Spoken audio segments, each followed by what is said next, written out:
दो भाई की कहानी। बहुत समय पहले एक छोटे से गांव में दो भाई रहते थे। बड़े भाई का नाम अर्जुन था और छोटे भाई का नाम सोम था। अर्जुन एक बहुत ही मेहनती और समझदार व्यक्ति था, जबकि सोम बहुत आलसी और चंचल था। वे दोनों अपने माता पिता के साथ एक छोटे से घर में रहते थे और उनके पास ज्यादा संपत्ति नहीं थी, लेकिन परिवार में बहुत प्यार था। अर्जुन हमेशा खेतों में काम करता था, जबकि सोम कभी पढ़ाई में ध्यान नहीं देता था और अधिकतर समय खेल कूद में व्यस्त रहता था। एक दिन उनके गांव में एक बड़ा संकट आ गया। गांव के पास एक बड़ी नदी का पानी अचानक बढ़ गया और कई घरों में पानी घुस गया।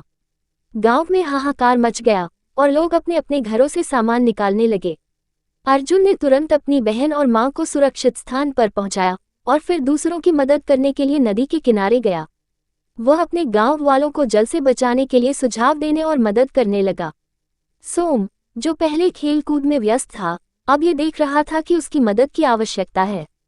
उसने सोचा कि अर्जुन ने बहुत कुछ किया है, लेकिन उसने कभी उसे अपना काम करने का मौका नहीं दिया। सोम ने भी अपनी बहन और मां की मदद करने के बाद गांव के अन्य लोगों को सुरक्षित स्थान पर पहुंचाया और कई लोगों के लिए खाना और पानी भी पहुंचाया। नदी का पानी आखिरकार कम हुआ और गांव में स्थिति सामान्य हो गई। दोनों भाई अर्जुन और सोम एक साथ खड़े थे। अर्जुन ने सोम की मदद के लिए धन्यवाद दिया और कहा, तुमने आज दिखा दिया कि आज से छोड़कर हम भी किसी संकट के समय मदद कर सकते हैं। सोम ने जवाब दिया, आपका रास्ता सही था अर्जुन भाई।